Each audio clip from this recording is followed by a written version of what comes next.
Surgery కంటే hospital bill అంటేనే భయం. అదే మధ్య తరగతికి అందుబాటు ధరలో వైద్యం. Medistar hospitals. కరోనాకి ఎఫెక్ట్ అయిన వాళ్ళలో ఎక్కువగా గుండె జబ్బులు వస్తున్నాయని చెప్పి వింటున్నాం. ఇదంతా నిజమే అంటారా? వంశ పారంపర్యంగా కూడా మనకు జెనెటిక్స్ని బట్టి హార్ట్ అటాక్ వచ్చే ఛాన్స్ ఉంటుందని అయితే వింటున్నాం. ఎంతవరకు వచ్చే అవకాశం ఉంటుంది సార్? ఎంత శాతం? జిమ్ చేసే వాళ్ళు ఎక్కువగా సడన్గా పడిపోవడము, అక్కడే స్పాట్లో డెత్ అవ్వడము, ఇలాంటి సంఘటనలు చాలా వింటున్నాం.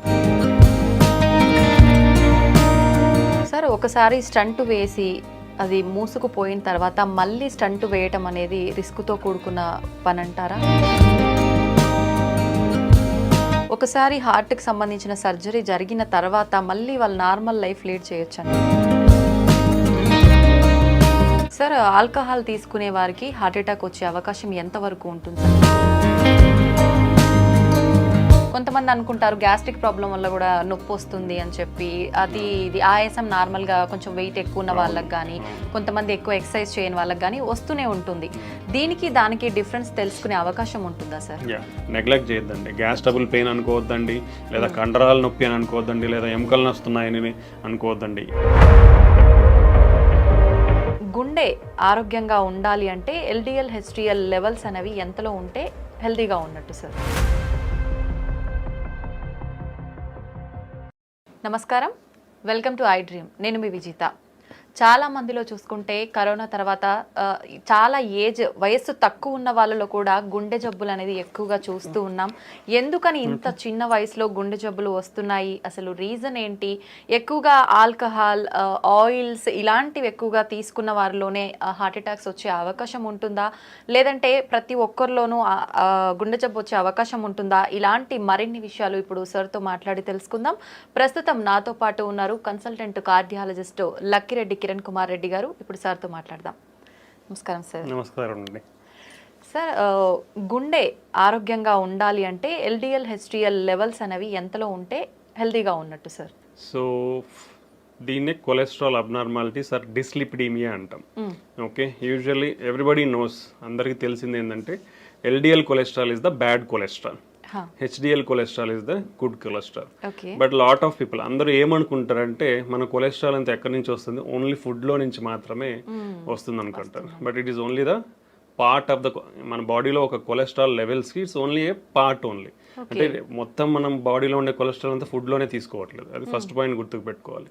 సెకండ్ థింగ్ ఏంటంటే మన బాడీలో any food, what ever food we take, so primarily మనకు ఉండేది proteins, carbohydrates and fats. So apart from fats from the food intake, మనము ప్రోటీన్స్ కానీ కార్బోహైడ్రేట్స్ తీసుకున్నా ఇవి ఎక్సెస్ మన బాడీలో ఉన్నప్పుడు it will convert to fat. అది ఫ్యాట్గా కన్వర్ట్ అయ్యే అవకాశం ఉంటుంది అనమాట. సో నాట్ ఓన్లీ మన బాడీలో ఉన్న కొలెస్ట్రాల్ లెవెల్స్కి ఆహారం ఒకటే కాదు, ఆహారంలో ఫ్యాట్స్ ఒకటే కాదు, మిగతా ఆహారం యొక్క కాంపోజిషన్ కూడా చాలా ఇంపార్టెంట్. ఓకే, సో మనకి ఆహారంలో మనకి allowed fat content is 25 to 30% of మన ఫుడ్లో ఫ్యాట్ ఇంటేక్ అనేది ఉండాలి. ఒక 60% or 50 to 60% is carbohydrates. 20%, 15 to 20% is protein intake. ఇవి మన కంపోజిషన్ ఆఫ్ ఫుడ్ కంపోజిషన్లో ఇవి ఉండాలి.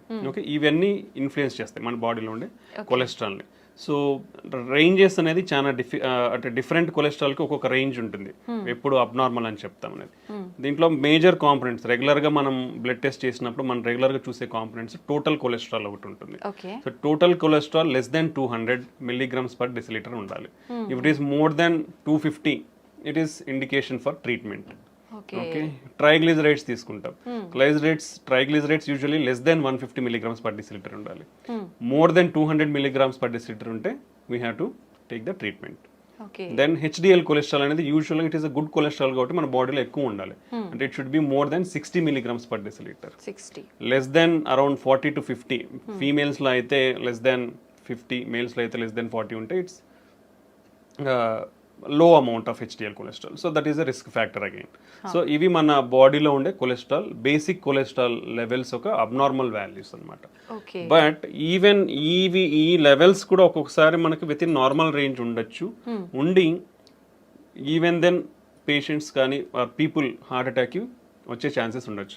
So there are another component of cholesterol, అంటే సబ్ కాంపనెంట్స్ ఆఫ్ లిపిడ్స్ అంటాం మనం. లైక్ లైపోప్రోటీన్ ఏ అనేది ఇంపార్టెంట్, అపోలైపోప్రోటీన్స్ అని ఉంటాయి. సో ఈ కాంపనెంట్స్ కూడా చాలా ఇంపార్టెంట్ అనమాట. సో మనము ఒకవేళ ఈ basic cholesterol levels even with in normal range ఉన్నా కానీ మనం ఫర్దర్ టెస్టింగ్ ఆఫ్ కొలెస్ట్రాల్ అనేది చెక్ చేయాల్సిన అవసరం ఉంది. సో ఈ బ్యాడ్ కొలెస్ట్రాల్, గుడ్ కొలెస్ట్రాల్ అనేది నాట్ ఓన్లీ ఫ్రమ్ ఫుడ్, మనం తీసుకునే ఫ్యాట్ ఇంటేకే కాదు, rest of the food intake అనేది కూడా చాలా ఇంపార్టెంట్. సో మనం తీసుకునే ఫుడ్లో ఈక్వాలిటీ ఆఫ్, అంటే కార్బోహైడ్రేట్స్ ఉండాలి, ప్రోటీన్స్ ఉండాలి, ఫ్యాట్స్ ఉండాలి. సో కొలెస్ట్రాల్ అనేది మన బాడీలో కూడా ప్రొడ్యూస్ అవుతుంది కాబట్టి అసలు కొలెస్ట్రాల్ అంటే ఫ్యాటీ ఫుడ్స్ తీసుకోవద్దా అనేది it's not correct. So your body needs fatty acids, ఎందుకంటే మన ప్రతి body is made up of cells అంటాం. ఈ ప్రతి సెల్స్ లో కూడా we are having lipid components. So for integrity of our body we need fats, but it should be in a controlled manner, not in excessive manner అనమాట. So for suppose if you take oily foods, when you take deep fried foods, they are unhealthy.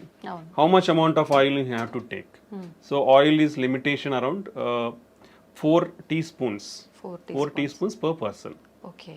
So that is the limitation of amount. Daily. So daily intake of this. So you should not take more than that. And second thing is then is what is the reusability of the oil? That is most important.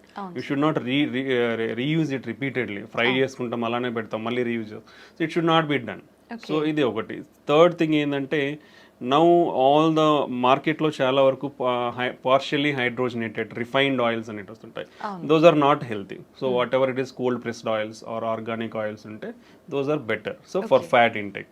So these are the cholesterol abnormality levels to consider. Okay, ఎక్కువగా అంటే మనం తీసుకునే foods వల్ల కూడా heart attack వచ్చే chance ఉంటుంది కాబట్టి అటువంటి ఫుడ్స్ ఏంటి సార్ అసలు? బేసికల్లీ బేసికల్లీ ప్రతి ప్రాబ్లమ్కి whatever problem you take now it is it related to lifestyle. What is meant by lifestyle? 2 basic components of lifestyle is food and exercise. So in the food, healthy food. So what is healthy food? If you come to heart, what is heart healthy food? So usually ga manaki clinical studies and trials lo prove aina diets patterns anedi konni unnai. One of the important diet pattern is called Mediterranean diet pattern antam. So this is the Mediterranean anedi oka sea surrounding areas lo they follow this diet pattern. Vallalo heart problems ne chala takku unnai. So that is why it is recommended to safeguard your heart. Heart హెల్తీగా పెట్టుకోనికి that is usually the recommended diet. అంటే దీంట్లో ఏముంటాయి? So basically it's like a pyramid. ఈ pyramid లో base అనేది చాలా పెద్దగా ఉంటుందంటే లార్జ్ అమౌంట్ ఆఫ్ క్వాంటిటీ తీసుకోవాలి. Top of the pyramid small ఉంటుంది కాబట్టి అవి లో అమౌంట్ తీసుకోవాలి. So if you come to the base of the pyramid, first thing is exercise is compulsory in this diet pattern. That everybody has to follow. ఎటువంటి exercise చేయాల్సి ఉంటుంది sir? మనకి guide lines ప్రకారం, American guide lines ప్రకారం 150 minutes of moderate intensity exercise per week. అంటే daily 30 minutes for 5 days. Moderate intensity exercise అంటే కొంచెం walk, brisk walk are mild cycling కానీ మైల్డ్ స్విమ్మింగ్ కానీ ఇలా చేస్తే that amount of exercise for 30 minutes per day is enough. లేదా high intensity exercises అంటాం, that is required only 75 minutes per week. అంటే 20 minutes for 3 days, like 60 to 75 minutes per week. That is enough. So that even with this minimum exercise, you can stay healthy. Like what are the high intensity exercises? Like jogging and running, full length swimming, tennis adam, single person tennis adam. Ivanni kuda high intensity exercises. Along with that, for 3 days a week, a minimum time like 15 to 20 minutes of strengthening exercises. That also will have a positive impact on our heart health అనమాట. So these are the exercise recommendations for 1 person to follow. సో ఇవి follow అవుతూ then diet. The diet basically contains of whole grains and cereals. అంటే పప్పు దినుసులు అవన్నీ కూడా refined. ఇప్పుడు మనం రైస్ తీసుకోండి, వీట్ తీసుకోండి, whatever the products available in the market, they are all refined. So refined foods అనేది యూ షుడ్ స్టాప్. ఒకరు ఈ రిఫైన్డ్ ఫుడ్స్ అనేది తినడం స్టాప్ చేయాలి. Because these are having high glycemic index. High glycemic, so more absorption and immediately sugar levels will rise, hormonal imbalance, insulin imbalance, all this will happen. So you should keep away from this refined foods nunchi dooram undali. Whole grains like whole wheat, brown rice, unpolished rice, ilanti తీసుకొని like millets, other grains, పప్పు దినుసులు ఇవన్నీ ఎక్కువ అంటే minimum daily you should take around 3 servings per day. Oh, you have to take these things. Next comes fruits and vegetables. Fruits and vegetables are one of the important component. Vegetarian diet, plant based diet is much healthier than animal based diet. Okay. So daily you should take around 4 to 5 servings of fruits and vegetables. In India, if you come, hardly less than 50% of the population in India eat only one time a week. అంటే ఒక్కసారి మాత్రమే వారంలో fruits తీసుకుంటున్నారు మన భారతదేశంలో. You see how much gap is there. Okay, even vegetables కూడా like daily 4 to 5 servings of vegetables కూడా it is hardly 20 to 25% in all India. Okay. So you see how much gap in the diet, healthy dietary patterns we are following. Okay, this is one of the important. Next thing is oils. Oils, limited amount. 1 teaspoon is equal to 5 grams. Okay. Okay, you should take around 4 to 5 teaspoons per person. That is the limitation amount. And reusable oils అనేది ఉండకూడదు. So among these oils, extra virgin olive oil is the better thing. And any plant based oil is good. ఆ plant based oils లో కూడా we have to go for like cold pressed oils. Better avoid refined oils అనేది avoid చేయాలి. దాంట్లో కూడా mono unsaturated or poly unsaturated fatty acids ఉన్న ఆయిల్స్ని prefer చేయాలి, like sunflower, soybean oil, sesame oil. ఇవి they are good in mono or poly unsaturated fatty acids. Okay, then if you come to poultry or fish, non vegetarian. In non vegetarian usually the preferred is fish. Any oily fish or fish is the preferred non-vegetarian diet. Apart from that, poultry, chicken doesn't have any harmful effects on the heart, so you can take a chicken. That also like 2 to 3 servings per week, not more than that. Okay. Then if you come to dairy products, dairy also 1 or 2 times a day you can take dairy products. Then on the top, which is the minimal amount, like hardly once in a month, or even less than that, all the processed foods and the red meat. Red meat comes like mutton, lamb, sheep, pork, beef. All this comes under red meat. So it is not advisable to take all these things.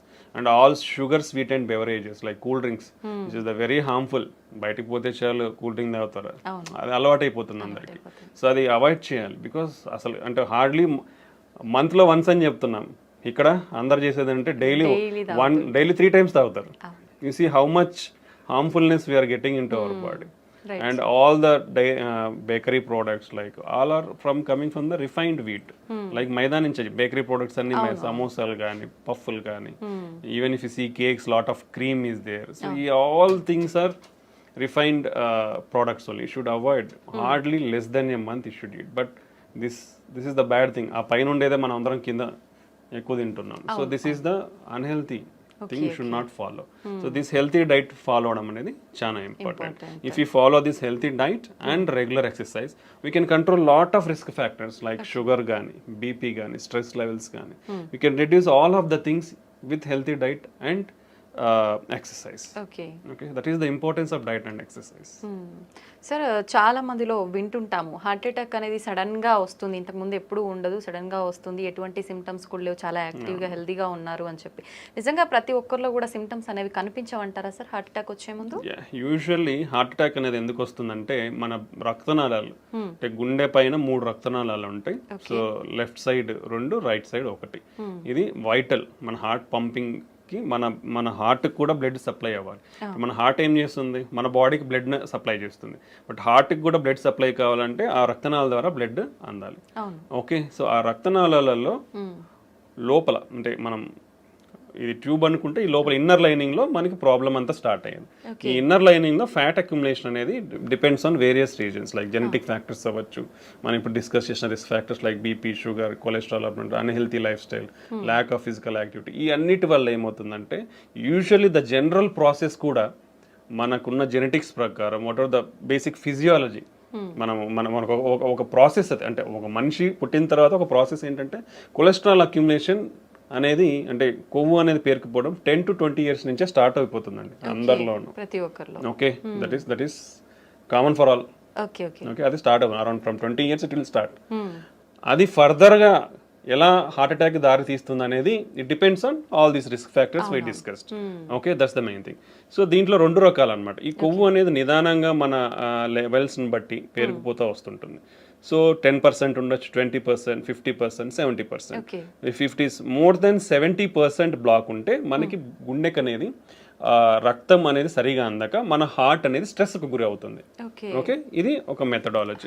So అలా స్ట్రెస్కు గురైనప్పుడు ఏమవుతుంది, ఇప్పుడు నేను నడుచుకుంటూ పోతున్నాను ఫాస్ట్గా, నాకు exercise ఉన్నప్పుడు మన బాడీకి స్ట్రెస్ గురైనప్పుడు ఏమవుతుందంటే మనకు పంపింగ్ ఎక్కువ కావాలి. పంపింగ్ ఎక్కువ కావాలంటే హార్ట్కి బ్లడ్ అనేది ఎక్కువ అందాలి. ఎప్పుడైతే ఈ బ్లాక్ ఉంటుందో, లైక్ ఇప్పుడు ఇలా ఉంది, ఒక ట్యూబ్ ఉంది అనుకోండి, వాటర్ ఫ్లో అవుతుంది. ఇప్పుడు కంప్లీట్ గా నార్మల్ గా ఉన్నప్పుడు ఫాస్ట్ గా ఫ్లో అవుతుంది. అదే నువ్వు హాఫ్ బ్లాక్ అయిపోయింది అనుకోండి, స్లో వస్తుంది. లైక్ ద సేమ్ వే మన హార్ట్ గుండె రక్తనాళాల్లో కూడా ఈ బ్లడ్ అనేది ఈ బ్లడ్ వెజల్ అనేది మూసుకుపోయింది అనుకోండి 70%, బ్లడ్ సప్లై అనేది తగ్గిపోతుంది. తగ్గిపోయినప్పుడు హార్ట్ పంపింగ్ అనేది తగ్గుతుంది.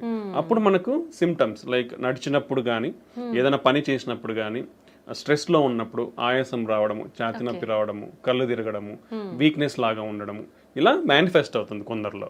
ఇది అంటే మేజర్ హార్ట్ అటాక్ రాకముందు, సడన్ హార్ట్ అటాక్ రాకముందు ఇలాంటి సిమ్టమ్స్ ఫేస్ అయ్యే ఛాన్స్ ఉంటుంది. బట్ చాలా మంది ఏం చేస్తారంటే ఇవి ఏజ్ తో రిలేటెడ్ అలా వచ్చినాయి అనుకోవడమో, లేదంటే నేను పని చేసినాను కాబట్టి పని చేస్తే ఇలా ఉంటాయి అనుకోవడం అనేది నెగ్లెక్ట్ చేస్తారు. సో ఆ నెగ్లిజెన్స్ వల్ల వీళ్ళు రికగ్నైజ్ చేయకపోవడం వల్ల సడన్ గా హార్ట్ అటాక్ కి గురవుతారు. బట్ ఇది ఒక కాంపోనెంట్ అయితే, ఇప్పుడు మనం 70% అయితే మనకు సిమ్టమ్స్ తెలుస్తాయి. But even sudden heart attacks అనేది ఈ మెకానిజం వేరు. ఈ సడన్ హార్ట్ అటాక్ లో ఏమవుతుందంటే, ఫర్ సపోజ్ 20% బ్లాకే ఉంది మనకి, 20% బ్లడ్ ఫ్లో బాగానే ఉంటుంది. బట్ ఈ అన్కంట్రోల్ షుగర్ కానీ, బీపీ ఎక్కువైనప్పుడు కానీ, లేదా స్ట్రెస్ గురైనప్పుడు కానీ, ఇలా ఏమవుతుందంటే ఈ పొర ఉంటుంది, ఏది కొలెస్ట్రాల్ పెరిగిపోయిన దాని మీద పొర, అది సడన్ గా రప్చర్ అయిపోతుంది, బర్స్ట్ అయిపోతుంది. బర్స్ట్ అయినప్పుడు ఈ లోపల ఉండేటివి బ్లడ్లో ఎక్స్పోజ్ అవడం వల్ల మన బ్లడ్లో ఉండే ప్లేట్లెట్స్ కోయాగులేషన్ ఫ్యాక్టర్స్, అంటే బ్లడ్ క్లాటింగ్ ఫ్యాక్టర్స్ అంటాం, ప్లేట్లెట్స్, అవి సడన్గా వచ్చేసి అక్కడ అన్ని చేరుకుపోతాయి. చేరుకుపోయినట్టు ఇమీడియట్గా బ్లడ్ వెజల్ అనేది బ్లాక్ అవుతుంది. ఇమీడియట్గా బ్లాక్ అయినప్పుడు సడన్ హార్ట్ అటాక్ వస్తుంది అనమాట. ఇది సడన్ హార్ట్ అటాక్ రానికి ముఖ్య కారణం. ఓకే, సో దానికి మనము ప్రియంటివ్గా మనకున్న రిస్క్ ఫ్యాక్టర్స్ని చెక్ చేసుకోవడం, రెగ్యులర్గా ఉన్న వాటిని కంట్రోల్లో పెట్టుకోవడం, హెల్తీ లైఫ్ స్టైల్ ఫాలో అవడం వల్ల ఇవన్నీ తగ్గించుకునే ఛాన్స్ ఉంటుంది. But we can't completely prevent, we can reduce the chances, but we can't completely prevent. Okay, ఇది mechanism of heart attack. So ప్రీవియస్గా ఏ సిమ్టమ్స్ లేని వాళ్ళు కూడా ఈ 20% ప్లాక్స్ అనేది సడన్ గా బర్స్ట్ అయినప్పుడు సడన్ హార్ట్ అటాక్ వచ్చే అవకాశం ఉంటుంది అనమాట. ఓకే, ఇది అక్యూట్ హార్ట్ అటాక్ అంటాం. మనం ఫస్ట్ ప్రీవియస్గా స్లోగా నడిచేటప్పుడు వచ్చేదాన్ని chronic coronary syndromes, chronic heart attack లాగా చెప్పొచ్చు అనమాట. ఇది మనకు హార్ట్ అటాక్ వచ్చే విధానం. ఓకే సార్, ఇందాక మీరు కూడా చెప్పారు చాలా మంది నెగ్లెక్ట్ చేస్తారు ఇలాంటి సిమ్టమ్స్ ఉన్నప్పుడు అని. కొంతమంది అనుకుంటారు గ్యాస్ట్రిక్ ప్రాబ్లం వల్ల కూడా నొప్పి వస్తుంది అని చెప్పి, అది ఇది ఆయాసం నార్మల్ గా కొంచెం వెయిట్ ఎక్కువ ఉన్న వాళ్ళకి కానీ, కొంతమంది ఎక్కువ ఎక్సర్సైజ్ చేయని వాళ్ళకి కానీ వస్తూనే ఉంటుంది. దీనికి దానికి డిఫరెన్స్ తెలుసుకునే అవకాశం ఉంటుందా సార్? ఇప్పుడు యూజువల్ గా హార్ట్ అటాక్ లో వచ్చే పెయిన్ ఏంటంటే, మనం ఛాతీ చాలా బరువు ఉంటుంది అనమాట. అంటే ఒక 100 kgs వెయిట్ పెట్టినట్లు ఉంటుంది మన ఛాతీ మీద, ప్రెషర్ ఫీల్ అవుతాం. ఓకే, నొప్పి కాదు, basically it's like discomfort. Heavy బరువు పెట్టేస్తే ఏమవుతుంది, ఊపిరి ఆడకుండా. సో ఆ బరువుతో పాటే మనకి ఈ ఊపిరి ఆడకుండా ఉండే సెన్సేషన్ తెలుస్తుంది అనమాట. So that is typical of heart attack. Okay, అది చాలా ఇంపార్టెంట్. అలా కాకుండా సమ్ టైమ్స్ సూదులు కూర్చున్నట్లు ఉండడం కానీ, లేదా ఏదో మైల్డ్గా నలతగా ఉండి మైల్డ్ పెయిన్ తెలుస్తూ ఉంది, లేదా ఆ పెయిన్ ఇట్లా చేతికంతా పాకుతున్నట్లు తెలియడము, దాంతో పాటు వామిటింగ్ వచ్చిన సెన్సేషన్ ఉండడం కానీ, లేదా కళ్ళు తిరిగినట్లు ఉండే అవకాశం ఉంటుంది. ఓకే, చెమటలు పట్టిపోతాయి, చాలా ఎక్కువ పట్టిపోతాయి చెమటలు. సో ఇలా కూడా సిమ్టమ్స్ ఉండొచ్చు అనమాట. Okay, so but gastric pain ఎలా ఉంటుంది యూజువల్గా ఏంటంటే, మనకి కొంచెం ఈ పొత్తి కడుపులో మంటగా ఉంటుంది, మంటగా ఉండి ఆ పైకి గ్యాస్ట్రిక్ రిఫ్లక్స్ అంటాం, యాసిడ్ కాబట్టి ఆ రిఫ్లెక్స్ కూడా ఇక్కడ నుంచి ఇక్కడ వరకు కూడా మనకు బర్నింగ్ ఉంటుంది గొంతు వరకు. యూజువల్గా గ్యాస్ట్రిక్ పెయిన్ అలా ఉంటుంది అనమాట. But any type of pain, అంటే మనం డిస్క్రైబ్ చేసుకున్న పెయినే హార్ట్ అటాక్ ఉండాల్సిన అయితే ఉండదు, అది టిపికల్. అలా ఉంటే కంపల్సరీ హార్ట్ అటాక్. బట్ అలా కాకుండా కూర్చున్నట్లున్న పెయిన్గా ఉన్న అది కూడా హార్ట్ అటాక్ అయి ఉండొచ్చు. Okay, any pain. That's why నేను ఎప్పుడు ప్రతి ఇంటర్వ్యూలో ప్రతి ఒక్కరికి నేను ఒకటే చెప్తాను, నీకు ఎటువంటి ఛాతీ నొప్పి వచ్చినా ఒక 30 సంవత్సరాలు 40 సంవత్సరాలు దాటిన తర్వాత నెగ్లెక్ట్ చేయొద్దండి. గ్యాస్ ట్రబుల్ పెయిన్ అనుకోవద్దండి, లేదా కండరాల నొప్పి అని అనుకోవద్దండి, లేదా ఎముకలు నొస్తున్నాయని అనుకోవద్దండి. మీకు ఆ నొప్పి తగ్గట్లేదు, విపరీతమైన నొప్పి ఉంది, ఆ ఇంటెన్సిటీ అంటాం, పెయిన్ ఇంటెన్సిటీ అంటాం, మైల్డ్గా ఉంది, పెరుగుతుంది, ఆ ఇంటెన్సిటీ అలా పెరుగుతూ ఉన్నా, సో అలాంటప్పుడు ఇమ్మీడియట్గా ఒకే ఒక చిన్న టెస్ట్, ఈసీజీ టెస్ట్ అంటాం. జస్ట్ హాస్పిటల్ ఎక్కడికి పోయినా, ఏ చిన్న క్లినిక్ పోయినా majority of the times diagnostic సెంటర్లలో కూడా ఈసీజీ అవైలబిలిటీ ఉంటుంది. ఓకే. సో అలా ఇబ్బంది ఉన్న వాళ్ళు ఒక చిన్న ECG that cost very less than around 200 to 300 కంటే ఎక్కువ ఉండదు ఈసీజీ అనేది. ఓకే, సో ఎక్కడికి పోయినా అలాంటి ఈసీజీ అనేది తీస్తారు. సో ఆ చెస్ట్ పెయిన్ అనేది ఎటువంటి చెస్ట్ పెయిన్ ఉన్నా ఒక ఈసీజీ తీసుకుంటే ప్రాణం కాపాడుకోవచ్చు. ఎందుకంటే అక్యూట్ హార్ట్ అటాక్ ఈసీజీలో చాలా ఈజీగా తెలిసిపోతుంది. సో దాంట్లో హార్ట్ అటాక్ చేంజెస్ ఉన్నాయా, ఇమీడియట్గా డాక్టర్స్ అక్కడ ఉన్న అవైలబిలిటీ ఉంటే ట్రీట్మెంట్ ఇస్తారు, లేదంటే రెఫర్ చేస్తారు. ఒకవేళ అది నార్మల్గా ఉందంటే ఊపిరి పీల్చుకొని then you can evaluate slowly. Okay, so any type of chest pain, ఎటువంటి ఛాతి నొప్పి ఉన్నా కానీ ఏ మాత్రం నిర్లక్ష్యం చేయకుండా ఇమీడియట్గా ఒక ఈసీజీ టెస్ట్ తీసుకొని మీ ప్రాణాలను కాపాడుకోండి. That's the good thing. Sir, once pain వచ్చింది అనగానే వెంటనే టెన్షన్ ఎక్కువైపోతుంది, అసలు పక్కన ఉన్న వాళ్ళకి కూడా ఏం చేయాలనేది అర్థం కాదు. అటువంటి టైంలో మనం హాస్పిటల్కి వెళ్ళే ముందుగానే ఇంట్లో జాగ్రత్త తీసుకునే అవకాశం ఉందంటారా సార్? బేసికల్లీ ఫస్ట్ థింగ్ ఏంటంటే ఇట్లా సడన్ హార్ట్ అటాక్ వచ్చినప్పుడు there is no time. Even with this latest technological advancements మనకు ఇంతకుముందు హార్ట్ అటాక్ ఎలా కనుక్కోవాలో రీచబిలిటీ ఉండేది కాదు, ఏది ఇన్వెస్టిగేషన్స్ కానీ. ఇప్పుడు ఎక్కడికి పోయినా ఏ చిన్న విలేజ్కి కానీ చిన్న టౌన్కి వెళ్ళినా ఇవి ఫాస్ట్గా వెళ్ళొచ్చు, ఈసీజీ తీయించుకోవచ్చు, డయాగ్నోస్ చేసుకోవచ్చు. ఇంత అడ్వాన్స్మెంట్స్ ఇన్ ట్రాన్స్పోర్టేషన్ ఉన్న, టెక్నాలజీలో ఉన్న, ఈవెన్ ఇప్పటికీ కూడా before reaching the hospital 50% of the people die at home or during the transport to hospital. So that much severity is the heart attack. So it doesn't give time. Basically it doesn't give time. It depends on lot of factors. Heart attack వచ్చిన వాళ్ళు సడన్గా చనిపోవచ్చు. ఇంట్లో ఇప్పుడు మీరు మనం చాలానే వింటుంటాం, నిద్రలోనే చనిపోయినారు. ఇట్ విల్ హ్యావ్ సడన్గా బ్లాక్ అయినప్పుడు ఏమవుతుందంటే ఈ మన కండరం అనేది ఎలక్ట్రికల్ సిస్టమ్ ఉంటుంది బాడీలో, అది సడన్గా బ్లడ్ ఫ్లో తగ్గిపోవడం వల్ల ఫిబ్రిలేట్ అవుతుంది అనమాట. ఫిబ్రిలేట్ అంటే హార్ట్ రేట్ అనేది ఫాస్ట్ కొట్టుకుంటుంది. సో అది రికగ్నైజ్ చేసే లోపలనే పేషెంట్ విల్ డై. బికాస్ చాలా మందికి తెలియదు how to recognize it. Okay, that's why immediately when the person ఎవరైతే కొలాప్స్ అయిపోయి పడిపోతారో వాళ్ళకి మనం ఇంటికి సిపిఆర్ అనేది స్టార్ట్ చేయమని చెప్తాం. So that will give time. అంటే ఒక మెడికల్ పర్సన్ వచ్చి ట్రీట్మెంట్ ఇచ్చే లోపల ఇట్ విల్ గివ్ టైమ్. ఎందుకంటే మనం ప్రెస్ చేసినప్పుడు బ్లడ్ సర్క్యులేషన్ అనేది జరుగుతుంది కాబట్టి it will keep our brain and other organs intact కాబట్టి. సో ఇప్పటికీ కూడా 50% of the heart attacks can't reach hospital. So కాబట్టి ఇటువంటి వారు ఫస్ట్ ప్రికాషనరీ మెజర్స్ ఏంటంటే స్క్రీనింగ్ ప్రోగ్రామ్స్. ఎందుకంటే మన లైఫ్ స్టైల్ మనల్ని ఈ ఎరాలోకి తోసేసింది. ఎవరు మనం అందరం కూడా వర్స్ట్ లైఫ్ స్టైల్లోనే ఉన్నాం. Everybody is like that. Okay, 30 years దాటితే బీ కేర్ఫుల్, 40 years దాటితే ఇంకా be careful. So annual screening checkups, that is most important. That is every if you తీసుకుంటే బీపీ కానీ షుగర్ కానీ 1 in 3 persons are undiagnosed.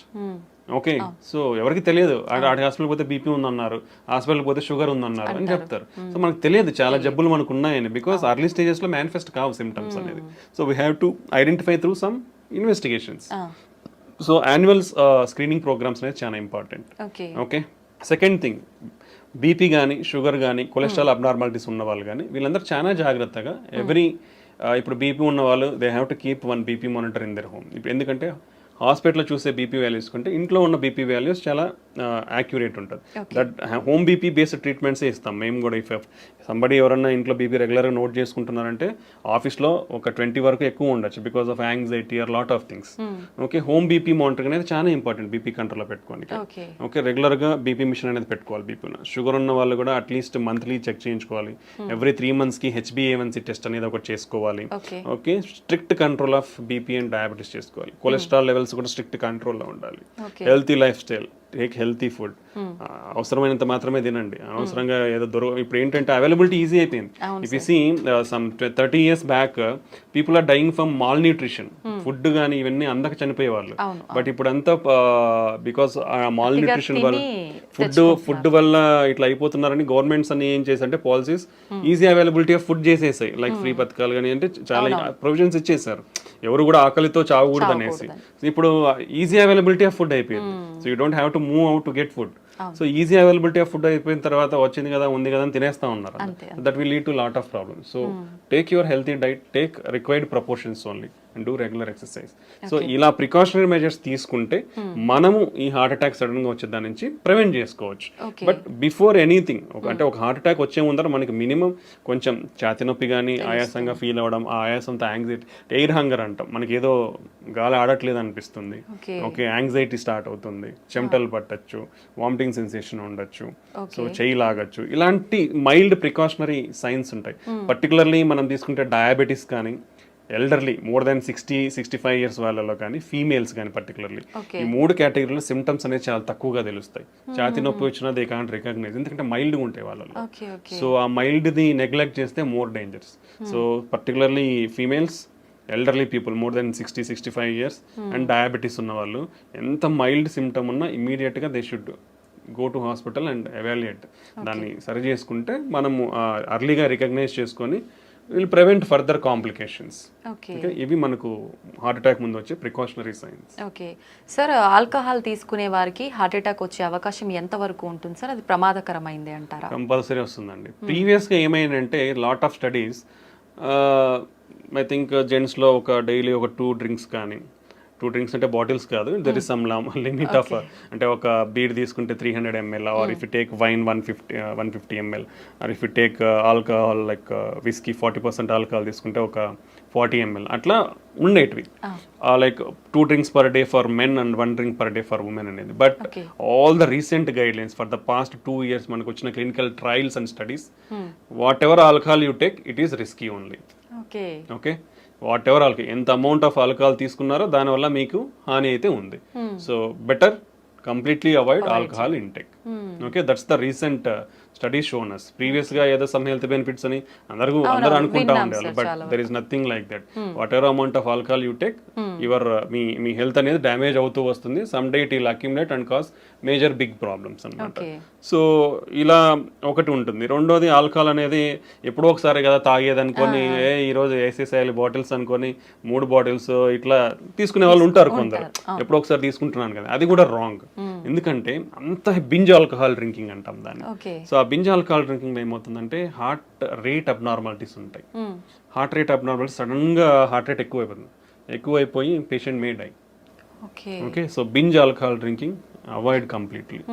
Okay, that is second most important. Chronic alcohol intakes, రోజు 2 తీసుకుంటున్నా, 3 తీసుకుంటున్నా, నాకేమైతుంది, నేను బాగున్నా కదా, టెస్ట్లు అన్ని చేయించుకున్నా నార్మల్గా ఉన్నాయి, పోయినసారి చేయించుకున్నా, ఈసారి చేయించుకున్నాను నార్మల్గా ఉన్నాయి అనుకుంటారు. But some day your heart is going to fail. So alcoholic cardiomyopathy అంటాం. ఒకసారి హార్ట్ ఫెయిల్ అయ్యి ఇర్రివర్సిబుల్ స్టేజ్లోకి వెళ్ళింది అనుకోండి, నథింగ్ విల్ హెల్ప్. ఎన్ని మందులు అన్నా ఏం చేసినా నీకు మళ్ళీ నార్మల్ ఫంక్షన్కి రాదు. వీ హ్యాడ్ సీన్ యంగ్స్టర్స్ ఆ స్టేజ్కి పోవడం కూడా మేము చూసాము. కంప్లీట్గా రోజు తాగే వాళ్ళను చూసి వాళ్ళ irreversible stage of heart failure అంటాం, అక్కడికి వెళ్ళిన వాళ్ళని చూసాము. నెక్స్ట్ వీళ్ళల్లో ట్రైగ్లిజరైడ్ అబ్నార్మాలిటీస్ వచ్చే ఛాన్స్ ఉంటుంది, దెన్ హార్ట్ అటాక్స్ వచ్చే ఛాన్స్ ఉంటుంది.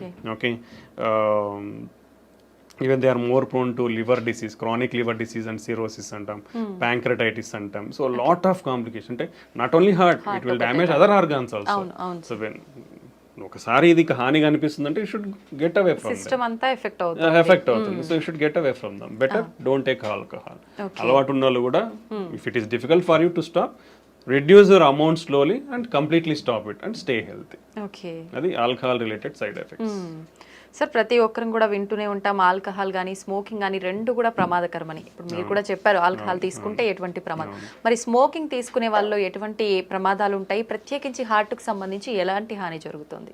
Smoking is the deadliest risk factor అండి. 2 పెద్ద అనారోగ్యాన్ని చేయగలిగే జబ్బులు ఏంటంటే, ఒకటి షుగర్, రెండోది స్మోకింగ్. ఈ 2 చాలా డేంజరస్. అంటే బాడీలో ప్రతిదీ అఫెక్ట్ అయిపోతుంది. ఈ 2 వల్ల ప్రతి ఆర్గన్ బాడీలో అఫెక్ట్ అయిపోతుంది. స్మోకింగ్ అనేది మన బ్లడ్ వెజల్స్లో ప్రతి బ్లడ్ వెజల్ని కొవ్వు పెరిగిపోయి చేసే ఛాన్స్ ఇస్తుంది, ఇన్ఫ్లమేషన్ ఉంటుంది, బ్లడ్ క్లాటింగ్ రిస్క్ పెరుగుతుంది. సో ఒక బ్లడ్ వెజల్ అనేది మన బాడీ మొత్తం బ్లడ్ వెజల్స్ ఉంటాయి. సో ఎక్కడైనా ఇవి అఫెక్ట్ అవ్వచ్చు. సో ఒక ఆర్గాన్, ఏ ఆర్గాన్ బ్లడ్ వెజల్ అఫెక్ట్ అయితే ఆర్గాన్ ఫెయిల్ అయిపోతుంది. And particularly smoking will cause every type of cancer. మనకు తెలిసిందే, oral cancer, okay, lung cancer, oesophageal cancer, pancreatic cancer, colon cancer అన్నీ వస్తాయి స్మోకింగ్తో. Okay, and heart definitely smoking heart అటాక్స్కి one of the biggest cause. Smoking వల్ల ప్రపంచంలో సంవత్సరానికి 1 billion people are dying. ఇండియాలో 1 million people are dying because of smoking. Almost 30% of the Indians are smokers. Okay, ఇది మన statistics. So that much serious side effects ఉన్నప్పుడు you should completely stop it. Usually governments కూడా they are not able to ban because of I don't know lot of reasons, but they are bringing lot of strict regulatory మెజర్స్లో every pack మీద completely avoid smoking అనేది definitely ఉంటుంది. Everywhere they display, even in public places like theatres they are displaying stop smoking and they are showing the consequences చూపిస్తున్నారు. Brain stroke, cancers, heart attacks, emphysema, lung problems, ఆయాసం రావడము. So what not every organ is getting affected. So completely stop smoking. It is dangerous. Smoking అంటే మనం smoking చేయడమే కదండి, మీరు ఇప్పుడు నీ చుట్టుపక్కల వాళ్ళు కూడా అఫెక్ట్ అవుతారు. ఇఫ్ సంబడీ స్మోకింగ్, చుట్టుపక్కల వాళ్ళు ఒక 10 మంది ఉంటే వాళ్ళు 10 మంది కూడా అఫెక్ట్ అవుతారు. That is called as second hand smoke అంటాం. సార్ స్మోక్ చేసిన వాళ్ళకంటే ఎక్కువ పక్క వాళ్ళకే ఎక్కువ ఎఫెక్ట్ అయ్యే ఎక్కువ అనేది లేదు కానీ ఎక్కువ అని చెప్పలేము. స్మోక్ చేసే వాళ్ళు ఎంత ఎఫెక్ట్ అవుతారో సెకండ్ హ్యాండ్ స్మోక్ అంటే పక్కన దాక్కుండా పీల్చుకునే వాళ్ళు కూడా అఫెక్ట్ అవుతారు. So it can be seen in both ఫీమేల్స్లో కానీ మనము పెద్దవాళ్ళలో అయితే వాళ్ళకి గుండె జబ్బులు రావచ్చు, బ్రెయిన్ స్ట్రోక్ రావచ్చు, ఊపిరితిత్తుల ప్రాబ్లమ్స్ ఇవన్నీ వచ్చు. చిన్నపిల్లల్లో కూడా వాళ్ళకి ఊపిరితిత్తుల ప్రాబ్లమ్స్, రికరెంట్ రెస్పిరేటరీ ట్రాక్ట్ ఊపిరితిత్తుల infections are upper respiratory tract infections, low birth weight, ఇలా చాలా కారణాలు ఉండే అవకాశం. సో ఒక ఫ్యామిలీలో మీరు ఇంట్లోనే తాగుతున్నారంటే మీ వైఫ్ అఫెక్ట్ అవుతుంది, మీ పిల్లలు ఇబ్బంది అవుతారు.